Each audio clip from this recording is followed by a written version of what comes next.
On the coldest night of the winter, when the wind cut like a blade and the snow swallowed all sound, a man who owned a castle fell to his knees before a woman who owned nothing but a small hut and her pride. His hands shook, his breath came out in weak white clouds, and in his eyes was something no one had ever seen there before: fear.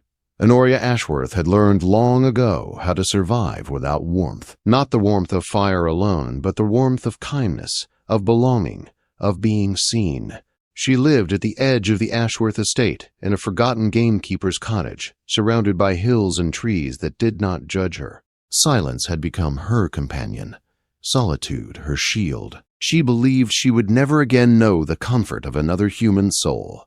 That belief ended the night the Duke knocked on her door. But long before the snowstorm, long before the castle froze and the hut glowed with firelight, Honoria had already lost everything.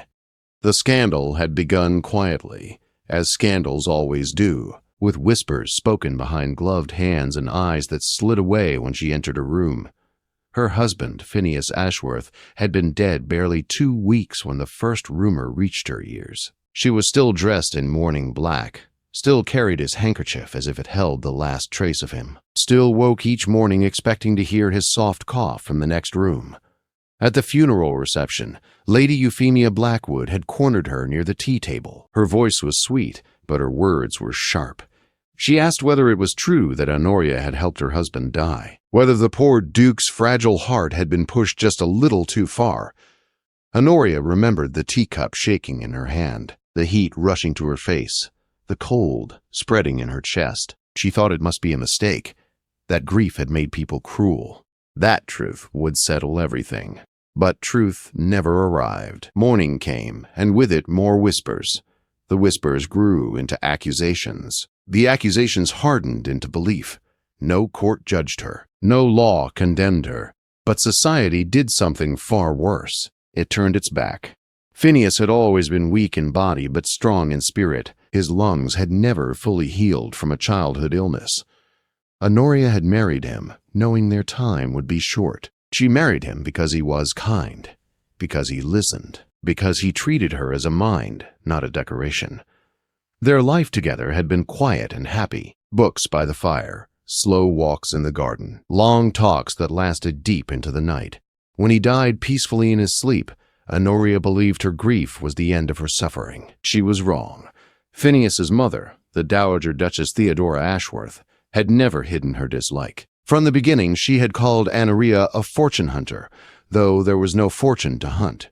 She believed her son had been trapped by a woman beneath him. When Phineas died and left his widow a modest inheritance against his family's wishes, the Dowager saw her chance.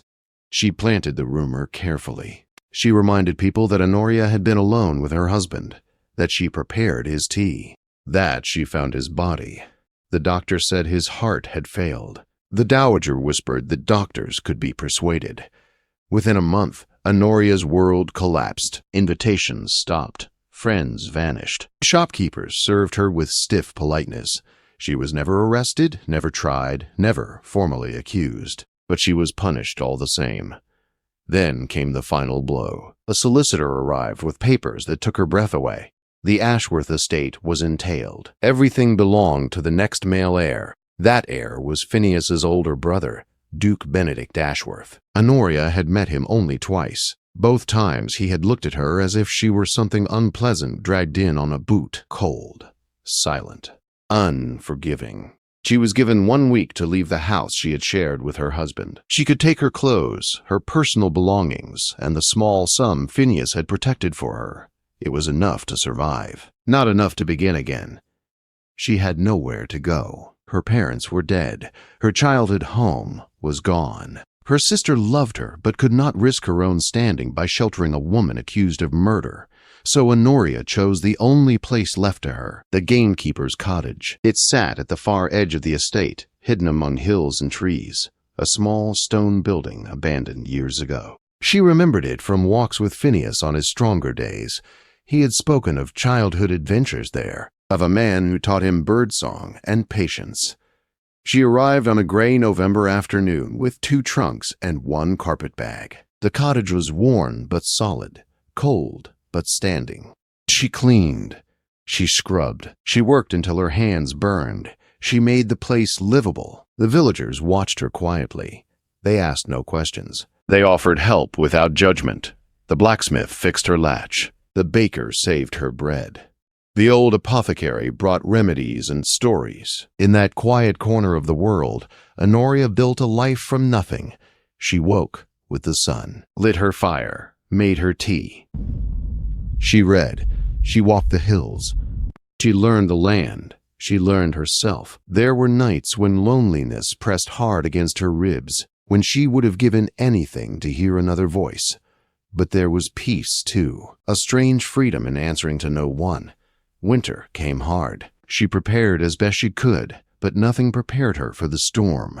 Snow fell without mercy. Wind screamed through the hills. For 3 days the world vanished. On the 4th morning, silence returned. Snow stood nearly to her waist. The sun burned cold and bright. She was clearing a path through her woodpile when she felt it, the sense of being watched. She turned. A man stood at the edge of her path, tall, wrapped in a heavy coat stiff with ice. His movements were slow and unsteady. When he lifted his head, she knew him instantly. Duke Benedict Ashworth. She did not move. She did not speak. She watched as the man who had taken her home struggled to stay upright in the snow. His lips moved, but no sound came. Then he swayed and fell to his knees. She should have closed the door. She should have let the cold finish what pride had begun. Instead, she moved. She pulled him up, guided him inside, stripped away frozen cloth, sat him before her fire, gave him hot tea, wrapped him in blankets, watched his hands shake as he drank. He did not speak for a long time. Neither did she. At last, his voice broke the silence. "Thank you." 2 simple words, fragile as glass. He slept in her bed while she sat by the fire watching over him. The Duke of Ashworth, reduced to a man who nearly froze alone in his own castle. When he woke the next day, he looked around the small room as if it were another world. He said her name carefully. She answered with his title. He tried to leave. She stopped him. The snow was still deep. He was still weak. He stayed. Days passed. The storm melted into memory. Conversations grew where silence once ruled. He spoke of duty, of loss, of a woman he once loved and buried. She spoke of grief, of exile, of learning to live alone. One night, by the fire, he asked the question they had both avoided. "Did you harm my brother?" Honoria met his eyes without fear. "No." She told him the truth. Simply, fully. He believed her. Something loosened in her chest, a weight she had carried alone. He admitted his failure, his anger, his jealousy, his fear of feeling again. She did not excuse him, but she understood him, and in that understanding, something new began. Outside, the snow melted. Inside, walls began to fall. Neither of them knew yet where this path would lead, only that the night a frozen duke begged for warmth. 2 broken lives quietly changed forever. When the roads finally cleared, Honoria expected Benedict to leave at once. The castle waited for him. Duty waited. The world he belonged to stood ready to close its doors again. Yet each morning he remained, standing at her small window, watching the hills as if he were afraid that stepping outside would undo whatever fragile peace had begun to form. "You could return now," Honoria said one morning, her voice steady though her heart was not. "Yes," he answered. But he did not move. He stayed another day, then another. At first, he offered reasons. The repairs at the castle were not complete. The pipes were still unstable. The servants had not fully returned. But Honoria saw through the excuses. She saw the way his shoulders eased when she poured tea, the way his eyes followed her when she crossed the room, the way silence between them no longer felt heavy, but safe. Their days settled into a gentle rhythm. They shared meals at her small table. They read aloud by the fire. When the weather allowed, they walked the hills together, speaking of nothing and everything. Benedict pointed out landmarks from his childhood. Honoria showed him hidden paths she had discovered during her months alone. Slowly, The man she had known only as a cold figure in black coats revealed himself. He spoke of Oxford, of books and languages, of dreams he once held before duty closed around him like iron. She listened without judgment. He listened to her in return. About her father who encouraged her mind, about Phineas, whose kindness had shaped her heart, about the pain of being erased by society without ever being heard. They did not speak of the Dowager Duchess. They did not speak of accusations, but the past lingered in the quiet moments, present as breath. One evening, as firelight flickered across the walls, Benedict asked a question that startled her. "Why did you help me?" Honoria considered him carefully. "Because I knew what it meant to stand alone in the cold." He did not look away. "You had every reason to turn me out." "Yes," she said, "but bitterness only freezes the soul. I have lived long enough in the cold."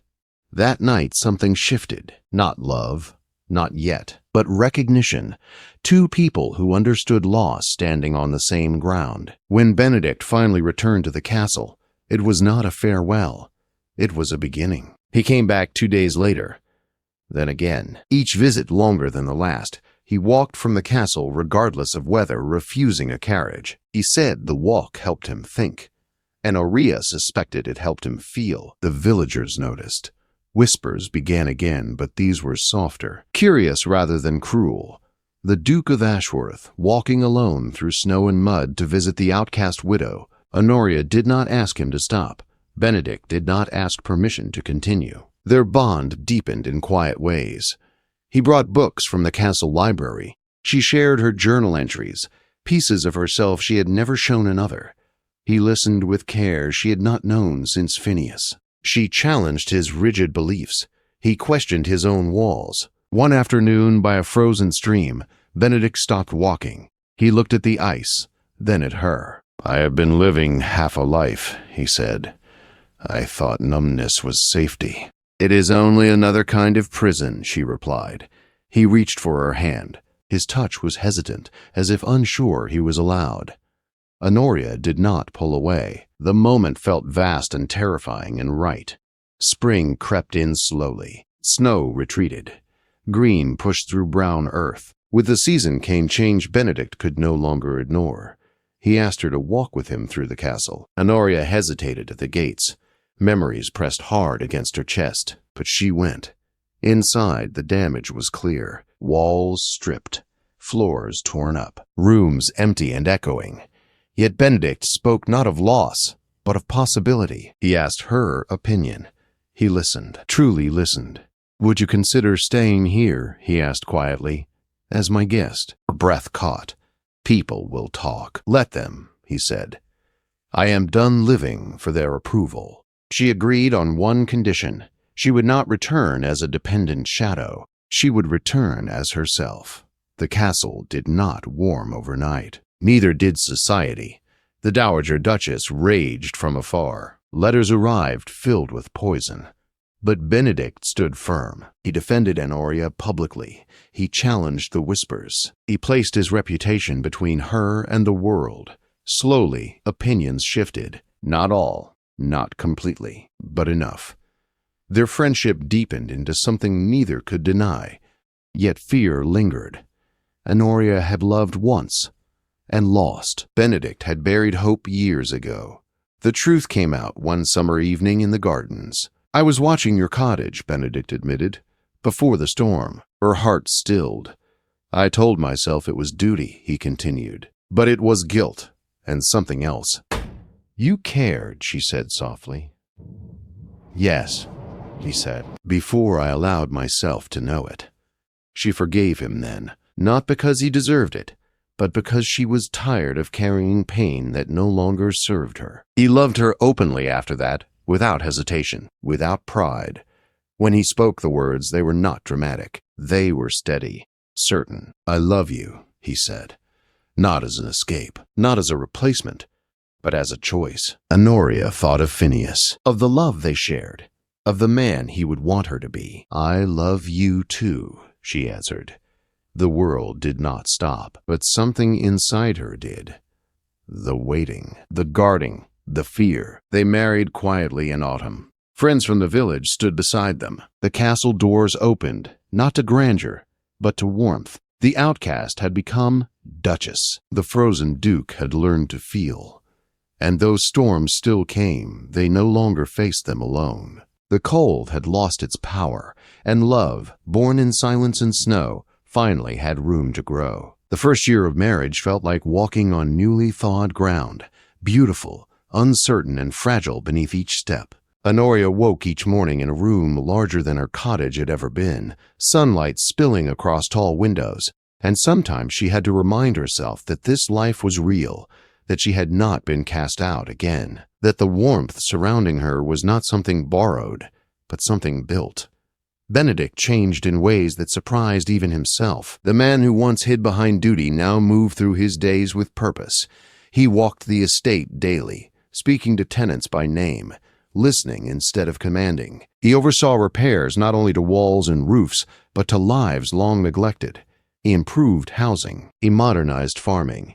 He opened a small school for village children who had never held a proper book. Honoria watched him with quiet pride. She saw the man he had always been beneath the ice.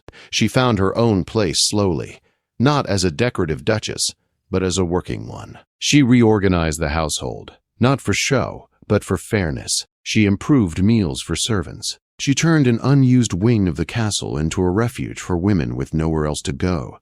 Women like she once was, cast out, judged, forgotten. The whispers never fully stopped. Some never forgave her. Some never believed her innocence. But time softened what anger could not. New scandals replaced old ones. Society grew bored of her story. The Dowager Duchess did not. She refused to see Honoria, refused to acknowledge the marriage. Her letters were sharp and bitter. Benedict answered none of them. "I lived too long ruled by fear," he told Honoria one evening by the fire. "I will not let it rule me now." Their love was not perfect. They argued. They stumbled. Benedict's temper flared at times. Honoria's silence returned when old wounds stirred. But they learned how to fight without cruelty, how to apologize without pride, how to listen. They chose each other daily, in small ways, and difficult ones. They never had children. The grief came quietly, settled, and stayed. They mourned together. They did not let it hollow them. Instead, they filled their lives with other forms of love. The women from the refuge, the children from the school, the villagers who had once welcomed Honoria when she had nothing. Years passed. One winter morning, a letter arrived that brought unexpected stillness. The Dowager Duchess Theodora had died peacefully in her sleep. Among her belongings was a journal. It contained confessions, poisoned whispers, deliberate lies, and at the end, regret. Honoria read it with tears that were not angry, only tired. She chose not to release it, not to seek final vindication. "I already have justice," she said. Benedict understood. The cottage remained standing at the edge of the estate, restored, warm. They visited it every winter. They sat by the fire where everything had begun. They remembered the storm, the knock, the choice. Years turned silver. Honoria's hair faded. Benedict's steps slowed, but their hands still found each other in silence. Still fit, still warm. On winter nights when snow fell thick and the wind howled, they sat together and watched the flames dance, and Honoria remembered the woman she once was. Alone, accused, certain her life was over. She smiled at the truth she had learned. Love was not rescue. It was not destiny. It was a door opened in the cold, a fire shared, a choice made again and again. The castle was warm now, and so were the hearts inside it. The Duke who once begged to enter now walked beside her through every season, and the outcast was home.